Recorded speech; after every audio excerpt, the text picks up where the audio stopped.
안녕하세요. 요리를 좋아하는 역사쌤, 요리토리쌤입니다. 네.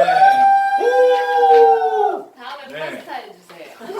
파스타 아니라고 막창이라고 네, 소고기 말했지만 선생님, 매년 선생님 지금 이 거들납니다. 거들나. 요 앞번에 지금 국물 두 갈 때도 지금 마트에 장을 얼마나 많이 봐왔는지 알아요. 쌤 저희가 30인분 하려 그러면 아우. 쌤 저희 돈 나눠요. 아니. 저는 다른 해주는 요리토리가 요리토리가 잠깐만 우리 벌금 모아서 식비할까요? 다음에 아니야. 중간에 잘 치면 그거는 삼겹살 구워 먹어. 그거는 선생님이 이렇게 선생님이 기분 좋아서 해주는 거기 때문에 이렇게 너네들이 돈 쓰긴 안 할 거예요. 아무튼 자 이제 지금 이렇게 오늘은 이제 드디어 우리가 고대를 끝나고 중세로 넘어가요. 중세. 유럽에서 중세로 넘어가는데 오늘 수업은 아주 중요한 수업이니까 여러분들이 선생님의 설명을 집중해서 잘 들어주면 이 다음 수업이 훨씬 더 이해가 쉬워질 거예요. 자, 읽어봅시다. 자, 서유럽 봉건사의 형성. 일단 게르만족의 이동이라는 게 있어요. 그러니까 게르만족이 뭐냐면 이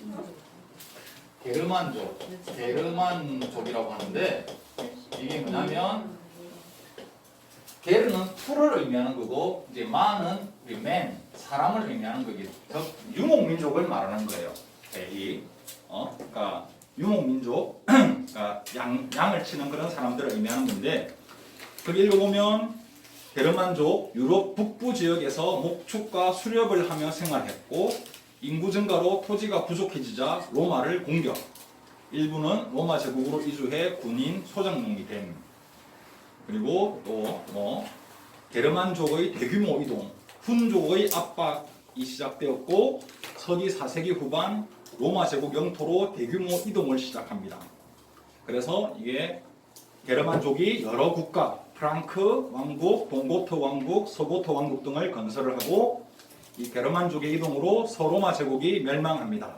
이렇게라고 설명이 되어 있는데 이 설명은 무슨 말인지 잘 모르겠죠, 그죠? 네. 자, 여기서 일단은 지도를 보세요. 지도를 보시면 오른쪽 위에 보면 훈족이라고 있죠. 훈족. 이 훈족이라는 이 민족이 여기 이제 원래 이게 게르만족이 이렇게 살던 곳을 갖다가 이렇게 밀고 들어오는 거야. 그러니까 그게 이제 훈족의 압박이라거든. 그러니까 훈족이 게르만족이 살던 곳을 밀고 들어오니까 이 게르만족이 거기에 밀려가지고 거기 보면 게르만족에는 보면 거기에 보면 뭐 동고트족, 서고토족, 앵글로족, 섹슨족 이렇게 유트족 이렇게 여러 가지 그런 족들이 있었는데 부족들이 있었는데 이 그런 게르만족이 지금 로마 제국 쪽으로 이렇게 밀려가지고 로마 제국 쪽으로 이게 들어오게 된 거예요. 이 그러면 훈족이 누구냐 그러면 우리 예전에 우리 한나라 중국 한나라 이렇게 수업할 때 그때 흉노족이라고 기억해요. 흉노족이라고 있었어요. 흉노족. 기억력이 좋은 사람은 기억할 건데 이 진시 황제가 이 흉노족의 침입을 막기 위해서 길다란 성을 쌓았다고 했어요. 무슨 성을 쌓았죠? 만리장성. 그 만리장성이 흉노족의 원래 흉노족은 이렇게 중국 위에 있는 북방 유목 민족들이었는데 얘네들이 툭하면 한 번씩 이렇게 밀고 내려오는 그런 애들이었어. 근데 얘네들이 굉장히 사나운 애들이었거든. 역시나 유목민족이니까 기마민족이니까 말을 잘 타. 굉장히 빨라. 그래서 이 진시 황제도 그 강력했던 진시 황제도 이 흉노족을 무서워해가지고 이렇게 이 만리장성을 쌓았단 말이지. 진시 황제가. 그러다가 이제 진시 황제의 진나라가 멸망하고 그 다음에 들어선 나라가 한나라라는 거죠. 예. 네, 한나라를 세운 한고조 유방이라는 사람이 있어요. 한고조 유방. 이 한고조 유방이 이제 자기가 이제 다시 두 번째로 중국을 갖다가 통일했단 말이야. 그래가지고 이 흉노족한테 이게 한번 자기가 이겨보려고 흉노족을 공격을 40만 명을 데리고 공격을 했다가 대참패를 당해요. 완전히 그냥 패. 그래가지고 이게 한나라 이 고조는 이 흉노한테 이제 이 조공을 선물을 매년마다 막대한 선물을 바치기로 약속하고 그나마 이제 흉노족하고 이게 협상을 해가지고 살아남게 돼. 그러다가 항고조 다음에 한나라에 또 강력했던 왕이 나와요. 황제 누구죠? 안무제. 한무제. 바로 우리 고조선을 공격해서 고조선을 멸망시킨 그 한나라의 한무제 때에 이 흉노를 갖다가 토벌하게 됩니다. 흉노를 공격하게 돼요. 아주 이제 한무제 때는 힘이 아주 강력해졌거든요. 그래가지고 이 한무제가 흉노를 공격하는데 그때 이제 흉노족들이 거기가 이제 자 또 지도를 또 대강 한번 해볼게요. 일단은 우리나라도 이렇게 그려야겠죠. 그리고 이렇게 쭉 와서 이렇게 와서 아무튼 인도 오고 맞나?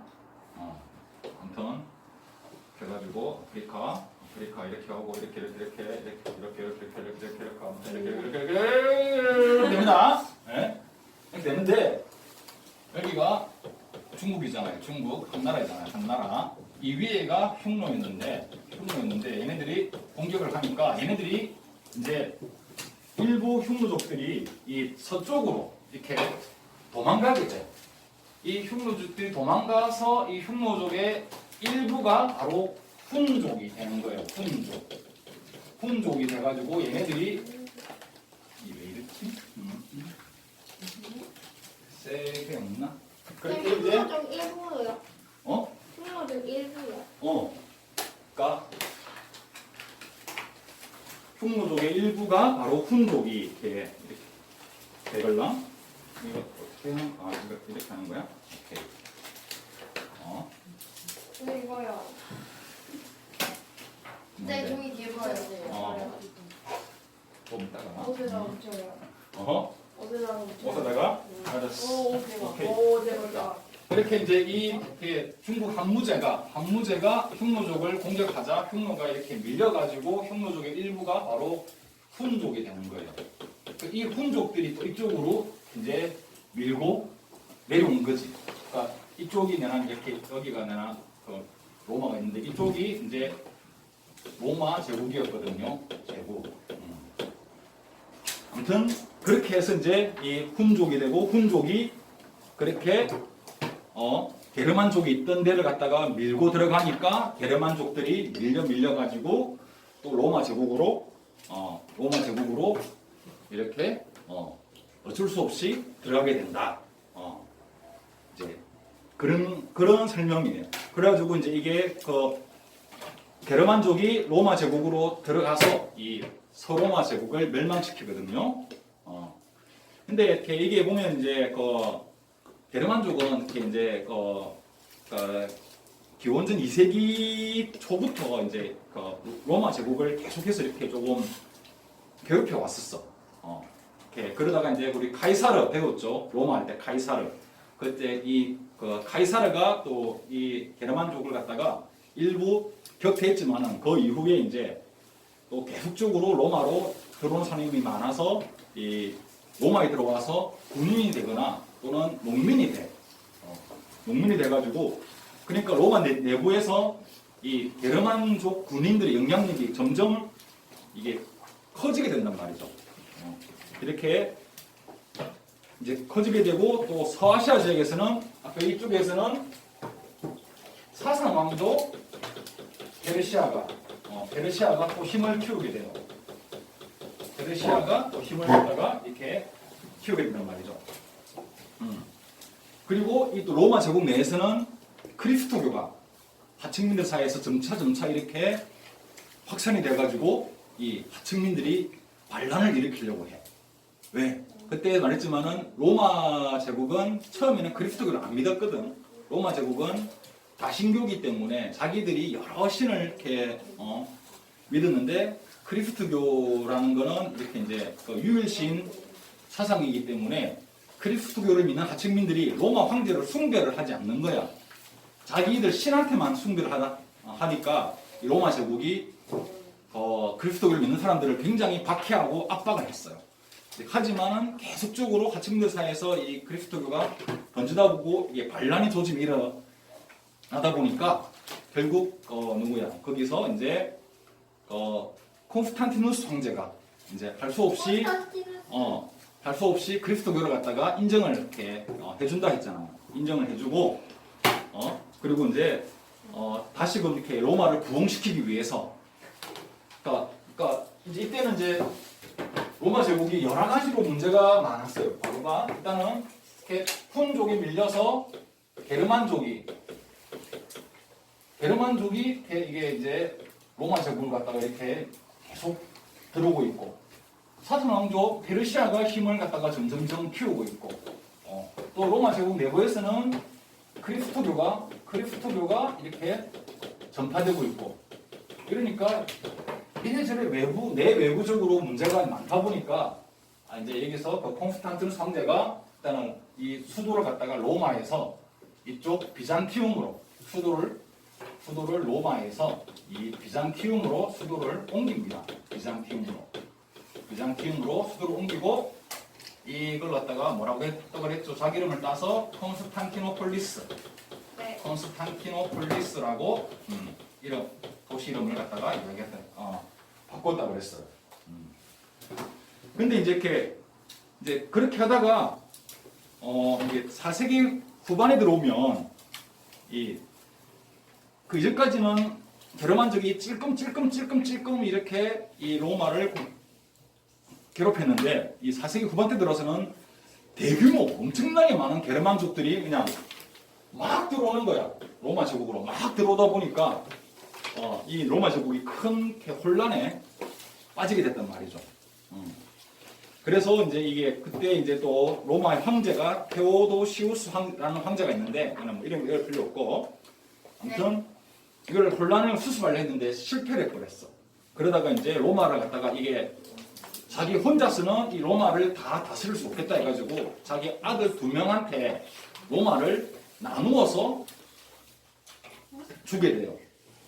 그래서 그때부터 이제 동로마와 서로마가 이렇게 로마가 반으로 갈라지는 서로마와 동로마로 이렇게 하게 되고 서로마는 또 수도를 갖다가 기존에 원래 수도였던 로마로 가고 그러니까 이쪽 이제 서유럽 지역은 여기는 이제 서로마가 되는 거야. 서로마가 되고 여기는 수도가 로마야 그냥. 그리고 이쪽에 이제 동쪽에 있는 이쪽은 여기를 동로마 제국으로 하고 여기는 수도가 바로 비잔티움 콘스탄티노폴리스가 이제 수도가 되는 거예요. 이렇게 로마 제국이 양쪽으로 갈라졌어요. 알겠어요? 이제 그리고 결국 서로마 제국은 이 게르만족들이 로마 영토에 계속적으로 들어와가지고 자기들의 그런 나라, 그러니까 뭐 프랑크 왕국, 동고트 왕국, 서고트 왕국을 이제 건설을 갖다가 계속 해가지고 하다 보니까 이 서로마 제국은 결국 게르만족에 의해서 멸망을 하게 돼요. 그게 이제 5세기 후반이야. 476년에 서로마 제국이 멸망을 하고 이 서로마 제국의 멸망 이전을 우리가 이제 서양사에서는 고대라고 하고 그 이후를 중세라고 불러요. 그러니까 이 서로마 제국이 476년에 멸망하는데 이 이전을 고대 사회, 이 이후를 중세, 서양사에서는 중세라고 이렇게 부른다. 이게 그러니까 고대와 중세를 구분하는 기준은 서로마 제국의 멸망으로 우리 기준을 한다. 이렇게 알면 될 거예요. 자, 그러면 그 이제 로마 제국이 아까 말한 프랑크 왕국, 서고트 왕국, 동고트 왕국 이런 왕국들이 이제 세워지는데 이 중에서 이제 가장 강력했던 왕국이 바로 프랑크 왕국이었어. 프랑크 왕국. 이 게르만족의 프랑크족이 건국을 한 프랑크 왕국은 왜 이제 그렇게 힘이 셌냐 그러면 그 지도에서 한번 봐보세요. 보면 거기 앵글로 섹슨이라고 있고 그 밑에 프랑크라고 빨간색이 있죠, 그죠? 네. 지도에 보면, 그러니까 얘네들은 얼마 이동을 얼마 안 했어. 바로 옆에다가 프랑크 왕국이라는 걸 갖다가 이제 세우고, 또 훈족 밑에 보면 동고트, 서고트라고 있죠. 훈족 밑에 보면 검정 원안에 동고트, 서고트라고 있는데 얘네들은 이동을 한참 많이 해. 한참 많이 해가지고 동고트 왕국, 서고트 왕국 이렇게 멀리 가서 이동을 하다 보니까 아무래도 이동 거리가 짧은 프랑크 왕국이 더 이제 힘이 더 이제 셀 수밖에 없는 거야. 아무래도 이제 이동을 오래 하다 보면 자기들 이 세력들이 또 빠져나가고 하다 보니까 힘이 이제 약해지는데 프랑크 왕국은 여기서 조금만 이동해가지고 여기다 우리 자기들 나라를 세웠으니까 자, 원래 있던 민족들이 그대로 이렇게 오다 보니까 이제 힘이 센 거고, 그리고 또 이 게르만 왕국들끼리 전쟁에서 거기서 이겨가지고 프랑크 왕국이 세력을 이제 키우게 돼요. 그래가지고 그 밑에 보면 빨간색 글씨로 뭐 그리스도교를 수용하여 로마 교회의 지지 확보, 그리고 8세기 초 투르크와키의 전투에서 프랑크 왕국의 궁제 카롤루스 마르텔이 이슬람 세력의 침략을 막아 그리스도교 세계를 지켜낸 카롤루스 왕조가 탄생하는 배경. 어렵다. 무슨 말인지 어려운데 이게 뭐냐 그러면, 자, 지금 저기 지도에서 보면 그 프랑크 왕국이 있는 데가 어디냐면 지금의 프랑스야. 프랑스란 말이 프랑크 왕국에서 나온 말이 프랑스예요. 알겠어요? 응? 알겠어요? 네. 이 프랑스가 프랑크 왕국에서 나왔는데 이 이제 그 프랑크 왕국은 주변에 있던 다른 게르만족들을 다 물리치고 프랑스 지역 대부분을 이렇게 통일을 시켰어. 그리고 서로마 제국까지 멸망을 갖다가 시켰단 말이지. 근데 그렇게 해서 이제 그 로마 제국을 갖다가 이 프랑스 지역을 다 정복을 했는데 그 지역에 살던 사람들은 계속 그 그리스도교를 계속 그거를 믿었단 말이에요. 그러니까 이 프랑크 왕국은 처음에는 자기들은 그리스도교를 안 믿었지만은 자기들이 지배하는 이 지역 사람들이 그리스도교를 믿으니까 프랑크 왕국도 빨리 그리스도교로 이게 종교를 갖다가 바꿔가지고 그 지역에 있던 교회들을 보호를 해줍니다. 교회들을 보호해주고. 그리고 이제 그 교회들을 갖다가 보호해주는데, 그리고 그 프랑크족에 정복당했던 그 지역에는 많은 교회들이 있는데 이 교회들이 프랑크 왕국에 아주 협조를 잘해. 근데 자기를 지배하는 정복했던 그런 왕국에 왜 교회가 협조를 하지? 라고 생각할 수 있는데 그게 뭐냐 그러면 자, 이게 이제 프랑크 왕국을 세운 이 게르만족들은 싸움은 잘해. 막 무식해가지고 싸움은 잘하는데 글자도 모르고 완전 무식해. 똥멍청이들이야. 그런데 이게 힘만 세다고 그러니까 힘만 세면 나라는 정복했지만은 어떻게 나라를 만들고 나면 나라를 관리해야 되잖아. 나라를 운영하고 다스려야 되는데 그럴 만한 머리들이 아무도 없는 거야. 그런데 이제 거기는 그 지역에는 교회들이 각 지역마다 교회들이 많았는데 그 교회는 뭐냐면 그 지역 정보를 너무나 잘 알고 있어. 어느 집에 누가 살고 몇 명이 살고 거기 있는 사람의 뭐 농사는 얼만큼 짓고 이러한 그런 지역 정보들을 굉장히 그 교회에서 많이 다 알고 있다는 말이죠. 그리고 그리고 이제 그리고 아주 교회 사람들이 똑똑했어. 그러니까 글자도 잘 알고 하니까. 그래서 이제 뭐냐면 이 프랑크 왕국은 이 교회에 이제 나라를 다스리는 데 필요한 그 도움을 받기 위해서 교회를 갖다가 이렇게 이제 하고 같이 협조를 한 거예요. 대신에 이제 교회들은 그렇게 협조해주는 대신에 교회들은 자기들의 안전을 보장받는 거지. 우리들을 해치지 말라. 그렇게 해서 서로가 이익이 되었기 때문에 이렇게 프랑크 왕국이 아주 빠르게 그 지역을 안정적으로 다스릴 수 있게 되었다는 이야기예요. 알겠어요?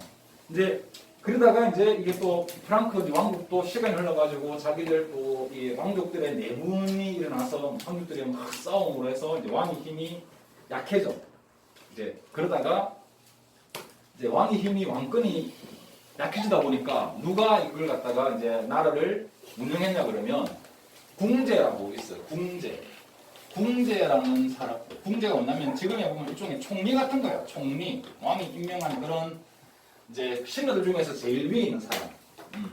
왕 밑에 이렇게 이 왕이 있으면 왕 밑에서 이렇게요. 그 신하들 중에서 제일 중에 제일 뭐 1등 신하를 아무튼 그때는 그걸 궁제라고 불렀어요. 이 궁제가 왕권이 약하다 보니까 궁제가 그 프랑크 왕국을 다 이걸 운영을 그렇게 해왔는데 그렇게 8세기 초에 여기 이베리아 반도라고 있는데 여기까지 이슬람 세력이 그때 이 말한 우리가 이 아라비아 이 반도에서 이슬람 세력이 무함마드 예수를 저번 시간에 배웠던 전통 칼리프 시대 때 무함마드에 의해서 이렇게 아라비아 반도 통일하고 그 뒤에 우마이야 왕조가 더 이렇게 더 세력을 확대를 하고 이 우마이야 왕조가 멸망한 다음에 아바스 왕조와 후 우마이야 왕조와 파티마 왕조로 이렇게 쪼개진다고 했어요. 그때 이게 이제 이쪽에 이 후 우마이야 왕조가 있었어. 후 우마이야 왕조가 이 지역을 점령했단 말이야. 그래가지고 이 점령해가지고 이걸 프랑크 왕국이 있는 쪽으로 이슬람이 이제 서유럽 쪽으로 이슬람이 쳐들어 오는 거예요. 그러니까 이 서유럽은 원래 그리스도교를 믿는데 이슬람 세력이 자기들을 쳐들어오니까 그게 굉장히 지금 위험해요. 빠진 거야. 근데 그걸 갖다 누가 막아내느냐? 그 프랑크 왕국의 궁제였던 카를로스 마르텔이라는 사람이 거기 써있죠. 프랑크 왕국의 궁제였던 카를로스 마르텔이라는 그 궁제가 군사들을 이끌고 이슬람 세력과 전투를 벌였는데 그 전투가 바로 투르 푸아티의 전투라고 해. 투르 푸아티의 전투에서 거기서 이슬람 세력을 물리쳐가지고 이슬람 세력이 더 이상 이 서유럽 쪽으로 들어오는 것을 막아냈다는 거예요. 그래서 이제 이게 서유럽이 이게 이슬람 세력이 안 넘어가고 그리스도교 세계가 유지를 할 수 있게끔 된 거예요. 그러니까 이제 이게 카를로스 이제 이 궁제가 인기가 확 올라갔겠지, 그지? 왕보다 더 인기가 더 올라간 거야. 카를로스 궁제 때문에 우리가 이게요, 그 서유럽 지역 사람들은 다 그리스도교를 믿는데 자기들의 유일신 하나님을 믿는데 이 알라를 믿는 이 이슬람 세력이 자기들을 갖다가 거의 점령하려는 갖다가 이 카를로스 마르텔이 막아내 줬기 때문에 이 카를로스 마르텔한테 굉장히 이제 인기가 올라가게 돼요. 근데 카를로스 마르텔이 바로 왕이 될 수 있느냐? 바로 왕이 될 수는 없었어. 자기는 아직 신하의 신분이기 때문에. 그래서 이제 거기 이제 그 밑에 그 카를로스 마르텔의 아들 이 피핀이라고 얘도 또 아버지를 이어서 또 이제 궁제가 되는데 이 피핀 때 드디어 이 왕에 올라. 이 왕에 오른단 말이야. 이 왕에 올라. 그리고 이제 그다음에 왕이 오른 다음에 그다음에 이제 그 로마 이제 그 교황한테 땅을 갖다가 바쳐가지고 정식 프랑크 왕국의 왕으로 인정받고 또 그의 아들인 카를로스라는 또 아들이 있는데 그 아들은 이 서로마 황제라는 직함을 받게 되는데 그 이야기를 해주려면 이게 아주 조금 복잡한 이야기야. 일단 지금까지는 이해가 가요. 지금까지는 다시 정리를 한번 지금까지만 정리를 해볼게.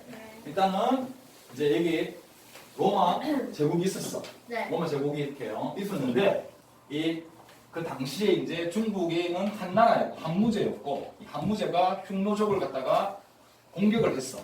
그래서 이 흉노족이 쫓겨가지고 그 일부 흉노족의 일부가 훈족이 되었는데 이 훈족들이 게르만족들이 사는 데를 갖다가 밀고 들어오다 보니까 이 게르만족들이 밀려가지고 로마 제국으로 이제 들어오게 돼요.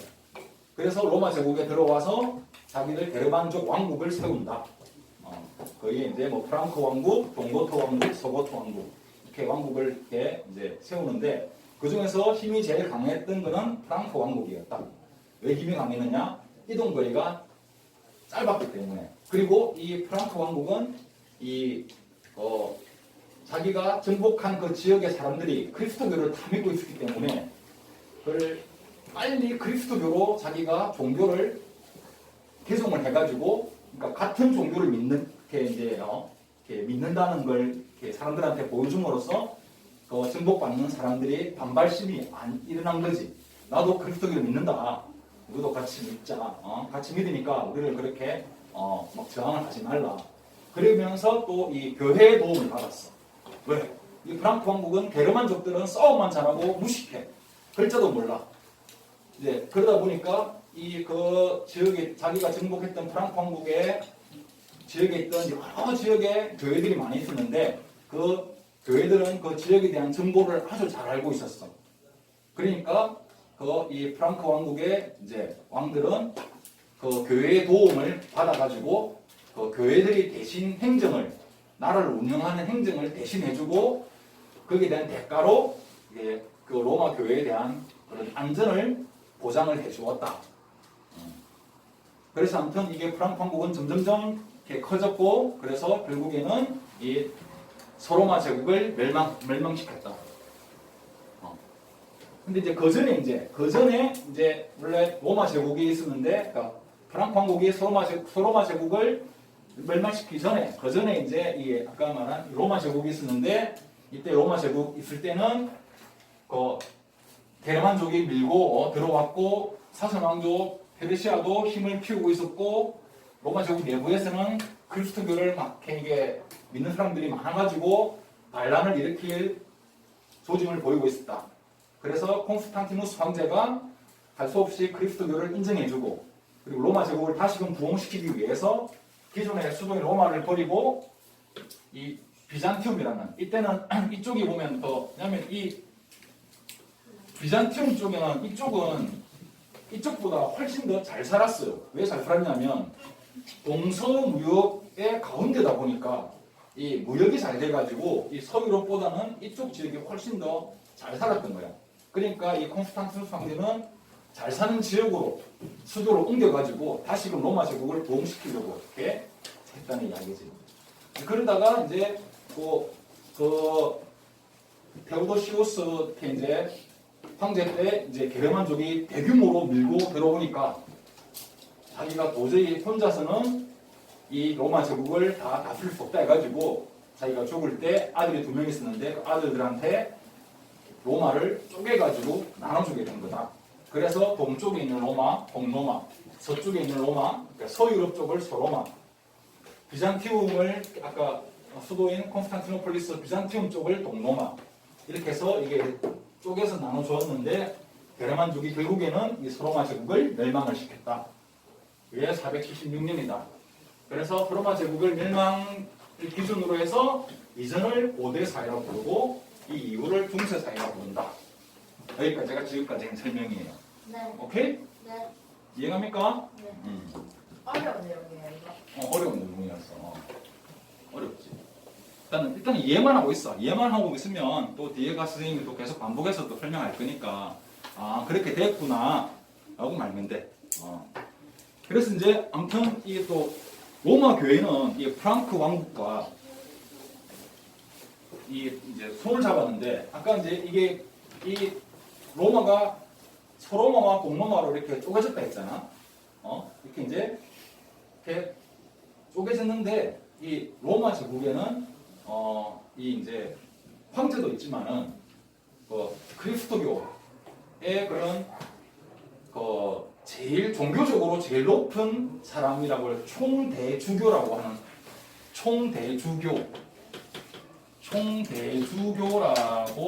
대주교라는 사람이 5명이 있었대요.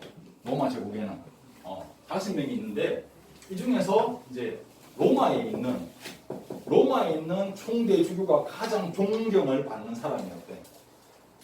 왜 그러냐 그러면 이제 이 로마가 어떤 도시냐 그러면 이 예수님 알지 그지? 예수님에 보면 밑에 제자들이 있었어요. 몇 명인지 알아요? 12명이 있다 그러죠. 그 이제 예수님 제자들 중에서 제일 첫 번째 제자가 이름이 바로 베드로예요. 베드로 맞아요. 네. 베드로인데요. 그 첫 번째 제자인 베드로가 죽은 곳이 바로 로마예요. 그래서 이제 이 로마를 아주 신성시하고 이렇게 그래가지고 이 로마에 있는 총대주교를 갖다가 5명 중에서 가장 높다고 해가지고 교황이라고 불렀어요. 교황. 종교의 황제라는 의미죠. 종교의 황제. 종교 황제라는 의미예요. 그러니까 이제 로마 제국에는 황제가 실제적으로 나라를 다스리는 황제가 있고 종교적으로 가장 높은 교황이라는 사람이 이렇게 이 두 개의 어떤 그런 두 명이 이제 로마 제국을 갖다가 다스리고 이렇게 있었단 말이죠. 근데 이렇게 동로마 제국과 서로마 제국으로 이렇게 이게 쪼개진 다음에 이게 이제 이 로마에 있던 이 교황이 이 비잔티움에 있던 황제한테 이 게르만족이 막 밀고 오니까 우리들의 그런 안전을 조금 보호해달라고 군사를 보내달라고 요청을 했는데 이 당시에 이제 이 비잔티움 제국도 사스랑주 페르시아하고 서로 싸우고 있던 중이었단 말이지. 저번 시간에 우리가 이야기했잖아. 이 비잔티움 제국과 그러니까 동로마 제국과 사스랑주 페르시아가 서로 막 싸움하다가 보니까 이 이슬람이 커지게 된다고. 기억나죠, 그죠? 그러니까 이 비잔티움 제국도 사스랑주 페르시아가 서로 전쟁 중에 있어가지고 이 많은 군사를 못 보내줬어. 근데 이제 아주 조금만 보내줬어. 아주 조금만 그냥 이 로마 교황이 원하는 그 군사를 조금만 이렇게 이제 보내주고는 생색이란 생색은 다 내는 거야. 사사건건 이 비잔티움 황제가 이 로마 교황한테 간섭을 하게 돼요. 그러니까 마치 로마 교황보다 더 자기가 더 위에 있는 사람처럼 이래라 저래라 이래라 저래라 내 말 들어라. 이러다 보니까 이게 로마 이 교황은 이 비잔티움 황제가 싫었던 거야. 뭐 실제로 뭐 우리한테 그렇게 뭐 도움도 안 줘놓고 군사 조금만 보내줘놓고 말이야. 감나라 배나라라고 자기가 이 하는 것에 대해서 다 자기보다 위에서 명령 내리는 것처럼 이렇게 하니까 이 로마 교황이 굉장히 그게 싫었던 거야. 이제 하지만은 어쩔 수 없는 게 게르만족이 이렇게 위협이 있으니까 어쩔 수 없이 따라갔었는데 이 프랑크 왕국이 이제 근데 이 게르만족 중에서 프랑크 왕국이 다른 게르만족들을 다 정리하고 그리스도교로 종교를 바꾸네. 그렇다면 이제 굳이 이 비잔티움 제국의 이게 이제 황제의 그런 도움을 받을 필요도 없고 이 게르만족도 이제 더 이상 위협이 안 되는 거야. 같은 이제 종교를 가지고 있다 보니까 알겠어요. 그러다 보니까 그러는 와중에 또 이쪽으로 아까 말한 이 이슬람 세력이 서유럽 쪽으로 쳐들어왔는데 이 프랑크 왕국이 또 이슬람 세력까지 막아줘.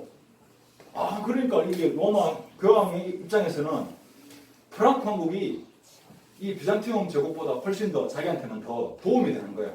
그래서 이제 서로 이제 프랑크 왕국하고 이렇게 서로 이걸 서로 파트너로 삼는 거지. 이제 너는 이제 동로마 제국 너는 이제 남이다. 너는 남이고 너는 말이야. 너는 계속 뭐 저쪽 페르시아 이쪽하고 싸우고 있어라. 싸우고 있고 우리는 이 프랑크 왕국 든든한 프랑크 왕국이 있으니까 이 프랑크 왕국의 그 왕이랑 같이 손을 잡아가지고 이 서유럽을 계속적으로 그리스도교의 세계로 계속 만들어 나가겠다. 이렇게 이제 하게 된 거란 말이죠. 됐어요. 이제 그러는 와중에 또 사건이 하나가 터져버립니다. 뭐야? 어떤 사건이냐면 그렇게 이제 아까 말한 이 프랑크 왕국이 푸르푸아티에 전투에서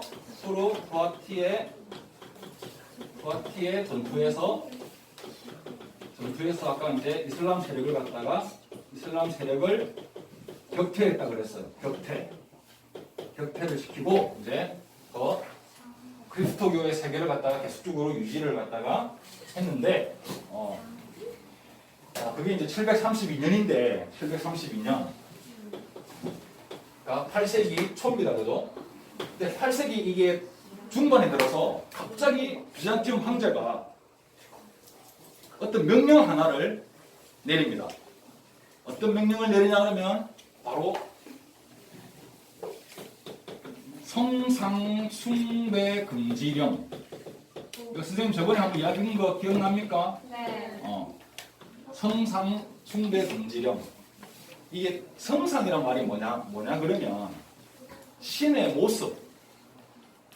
그러니까 신의 모습이나 그러니까 만약에 여기서는 이제 만약 그리스도교라 그러면 하느님의 모습, 예수님의 모습, 뭐 천사의 모습을 갖다가 그걸 닮은 조각이나 그림 같은 걸 갖다가 만들면 이제 그런 것들을 다 신의 모습을 본딴 형태를 갖다가 성상이라고 해요. 성상. 근데 그걸 갖다가 이제 거기다 대고 숭배를 절을 하거나 그걸 보고 이렇게 숭배를 하지 말라라는 명령을 내려요. 이게 언제냐면 보자. 726년이네. 726년에 8세기 초입니다. 8세기 초에 이렇게 성상 숭배 금지령을 갖다가 내립니다. 이 왜 그 비잔티움 황제가 왜 이 성상 숭배 금지령을 갖다가 내렸나 그러면 이 교회 다니는 사람 있어요? 안 있어요? 자, 우리 거기 보면 뭐냐면 이게 이제 그 구약 성경 보면 모세라는 사람이 있어요. 모세라는 사람이 이제 이 유대인들을 갖다가 그러니까 이집트에서 탈출시켜 가지고 그래서 이제 어떤 산에서 하느님으로부터 십계명이라는 걸 받아요. 십계명. 모세의 기적. 모세의 기적. 홍해가 쫙 갈라지고 말이야. 하는 모세의 기적. 그거 이제 이 십계명이라는 게 있어요. 십계명. 십계명이 뭐냐 그러면 이 십계명이 뭐냐 그러면 이게 성경에 나오는 건데 10가지의 어떤 그런 계율이야. 계율. 10가지의 법칙. 하느님과 이 인간이 이 맺은 10가지의 계약이에요. 계약. 거기에는 보면 이제 뭐 살인하지 말라, 뭐 도출하지 말라, 뭐 남의 뭐 어떻게 뭐 부인을 뭐 어떻게 탐하지 말라. 그 중에 보면 신의 모습을 닮은 우상 숭배하지 말라는 게 있어요. 우상 숭배가 뭐냐면 그러니까 신의 모습을 닮은 어떤 그러한 뭐 동상이나 그림 이런 걸 보고 거기다 절하거나 이렇게 하지 말라는 거예요. 그러니까 이제 이 비잔티움 제국 황제는 하느님의 말씀 십계명처럼 우상 숭배를 하지 말라, 성상 숭배를 하지 말라고 이렇게 이야기를 한 거예요. 그래서 왜냐하면 그렇게 하는 거는 우리가 성경의 가르침에 어긋나는 거다. 그러니까 원칙을 지키자. 근데 이제 그러면 지금 봐봐요. 지금 우리가 보면 교회나 보면 있잖아요. 교회 가보면 우리 뭐 어디 박물관 보면 옛날 그림 보면 하느님 모습, 예수님 모습, 뭐 천사의 모습 그림들이 없습니까? 엄청나게 많죠. 네. 그럼 왜 그런 것들을 사람들이 그랬을까? 성경의 말씀에 어긋나는데도 불구하고 그걸 갖다가 이제 왜 그렇게 했냐 그러면 자, 이게 이제 이 서유럽에서는 아까 말한 게르만족들이 이제 그리스도교로 이렇게 종교를 바꿨다 그랬잖아요. 근데 이 게르만족이 아까 무식하다 그랬잖아요.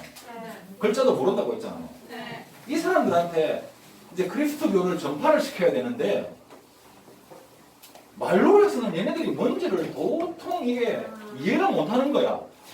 어떤 실체, 어떤 그림이나 동상이나 실체가 해가지고 이게 하느님의 모습이다. 이게 예수님의 모습이다. 이게 하느님이 보는 천사의 모습이다. 이 뭔가가 이게 뭔가 사물이 있어야만이 그 게르만족이 이해가 이제 된 거야. 그래서 이 서유럽에서는 이 게르만족을 그리스도교를 전파시키기 위해서는 성상이라는 게 필요할 수밖에 없었어. 그런데 그걸 갖다가 이제 이게 동로마 제국, 즉 비잔티움 제국의 황제가 갑작스럽게 성상 숭배 금지령을 믿지 말라 라고 이렇게 하니까 이 소로마, 이 로마 교황으로서는 황당한 거지. 그럼 우리는 어떻게 그러면 그리스도교를 전파하냐? 이렇게 이제 된 거예요. 이렇게 돼가지고 이걸로 계기로 해서 이제 서로마 교회와 동로마 교회가 완전히 갈라지게 됩니다. 그러니까 그전에는 이제 우리가 서로마 제국과 동로마 제국으로 일단 제국은 갈라졌지만은 일단은 교회는 하나였는데 이 비잔티움 황제가 성상 숭배 금지령을 내림으로써 이제 교회까지도 그러니까 동로마 교회는 그런 이제 성상과 그런 어떤 예수님이나 하느님의 모습이 담긴 모든 그림이나 동상들을 다 파괴시켜 버려요. 파괴시키고 이렇게 이제 우리는 이제 더 이상 십계명의 말씀대로 우상 숭배를 안 하겠다 이렇게 원칙을 내세우고 반대로 이제 이게 서로마 교회에서는 게르만족한테 그리스도교를 전파하려면 얘네들 무식해서 몰라. 뭐든지 뭐 있어야 돼. 뭔가 성스러운 그림. 그걸 보고 이 사람들이 저게 하나님인갑다, 예수님인갑다. 그리고 이제 하나님의 말씀이 적혀 있는 그림들을 이렇게 그려줌으로써 이런 일들이 있었다. 이렇게 믿어라. 이렇게 된 거예요. 알겠습니까? 근데 그러면 여기서 또 하나 더. 그럼 비잔티움 제국 황제는 왜 갑자기 성상 숭배 금지령을 내렸을까? 지금까지 자기도 그렇게 해오고 있었는데 이게 왜 그랬냐면 이 비잔티움 제국에는 아까 말한 이슬람 제국의 영향을 받은 거예요. 이슬람 제국도 무함마드도 그랬죠. 그러니까 보면 부처님도 그랬고 알라도 그랬고 하느님도 그랬어요. 부처님 나는 신이 아니다. 나를 신처럼 숭배하지 말라. 이렇게 이야기를 했고 알라도 절대 성상을 신을 닮은 성상을 만들지 말라. 그래서 무함마드가 힘을 키워서 메카로 돌아왔을 때 완전히 이렇게 이제 부족들이 믿던 그런 신들의 동상들을 다 부셔버리고 이슬람 우리 문화 배울 때 알라의 모습을 한 그런 동상 없다 그랬죠. 아라베스크 문이나 어떤 이제 그런 걸로 그냥 자기들의 종교를 표현하지 이슬람교에서는 그런 게 없어요. 없고 이렇단 말이지. 그러니까 하느님도 그렇게 그런 성상 숭배하지 마라. 그러니까 이 이슬람 제국이 커지다 보니까 이 이슬람 제국 옆에 있던 이제 비잔티움 제국이 이슬람 제국의 영향을 받은 거예요. 이슬람 제국은 저렇게 원칙대로 성상 숭배를 안 하는데 우리는 이렇게 하느님의 말씀을 어기고 성상 숭배를 해왔기 때문에 이슬람들한테 이렇게 밀리고 있다. 그래서 우리도 원칙을 지키고 초심으로 돌아가자. 이런 마음에서 이제 비잔티움 황제가 성상 숭배 금지령을 내렸던 거예요. 알겠습니까?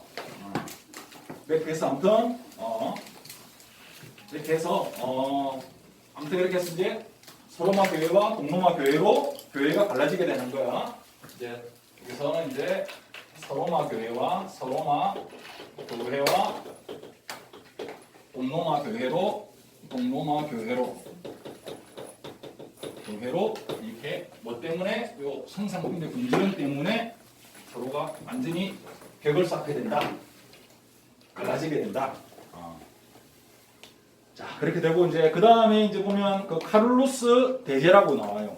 아까 우리가 궁제 카룰루스 마르텔의 손자예요.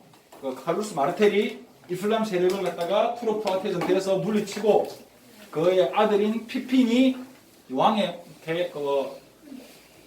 교황한테 이 땅을 갖다가 바쳐가지고 왕으로 인정을 받아요. 인정을 받고 그의 아들인 카룰루스 왕이 이제 영토 확장을 엄청나게 해가지고 우리 서로마 제국의 거의 모든 땅을 다 이 프랑크 왕국이 다 차지하게 돼. 이제 그렇게 함으로써 이게 로마 교황으로부터 당신이 이제 진정한 소로마의 황제다. 이제 그러니까 소로마 제국은 멸망했지만은 그 이후에 멸망했지만은 이게 이제 이 프랑크 왕국이 서유럽을 전체를 다 이렇게 자기들이 확장하다 보니까 이제 로마의 교황이 서로마 교황이 그 카룰루스한테 당신이 진정한 서로마 제국의 황제다라고 이렇게 이제 인정을 갖다가 해주면서 서로 아주 확실한 파트너십을 그래서 손을 꼭 잡게 돼요. 그리고 이 카룰루스 이제 대제란 말은 역시나 앞에 대자가 붙으니까 큰 황제란 말이야. 그러니까 그리스도교를 장려하고 학문과 문해를 부흥을 많은 힘을 갖다가 기울여 가지고 이 게르만 문화나 로마 문화나 그리스도교가 다 융합된 모두가 다 합쳐진 그런 서유럽 문화의 기틀을 마련을 한 게 바로 카룰루스 대제다. 그래서 이걸 갖다가 일명 카롤링거 르네상스라고 한다. 르네상스란 말이 뭐냐면 이제 어떤 이 문내 부흥이에요. 부흥. 실제로 뭐냐면 우리가 고대 그리스 때는 문화가 아주 발달했었어. 그리고 로마 때도 문화가 엄청나게 이제 이렇게 발달했었는데 중세에 들어오고 나서 이 게르만족이 침입하고 나서는 거의 문화가 이제 완전히 그냥 문화라는 게 없어질 뿐일 정도로 아까 말했잖아. 무식했다고 게르만족이. 문화 몰라. 뭐 그런 거 예술 몰라. 그래서 그냥 그때는 이제 완전히 그냥 이게 이 서유럽 쪽에 이제 문화라는 게 완전히 바닥을 쳤는데 이 카룰루스 대제 때 다시금 그걸 일으킨다는 거죠. 이렇게 해가지고 문화를 크게 일으킨다. 그래서 이제 그거를 카롤링거 르네상스라고 한다. 그리고 이제 이게서 그리고 이 카룰루스 대제가 죽고 나서 이 프랑크 왕국이 세 개로 갈라집니다. 왜 갈라지냐면 이 서로 내분이 있었던 게 아니고 원래 게르만족이잖아. 프랑크 왕국이. 게르만족의 전통은 아들들한테 똑같이 땅을 나누어 주는 거래. 그래서 세 명의 아들이 있어가지고 세 명한테 똑같이 땅을 나눠줍니다. 그래서 프랑크 왕국은 게르만의 전통에 따라서 카룰루스 대제가 죽은 다음에 세 명의 아들한테 영토를 나눠주는데 그게 동프랑크, 서프랑크, 중프랑크 이렇게 되고 동프랑크가 오늘날의 독일이 되고 서프랑크는 프랑스가 되고 중프랑크는 이탈리아가 이렇게 돼가지고 이렇게 일단은 큰 제국이 쪼개지게 됐어. 자, 오늘은 여기까지입니다. 자, 뭐 질문 있습니까? 아니요. 이해가 잘 갑니까? 네. 그래요. 수고했어요.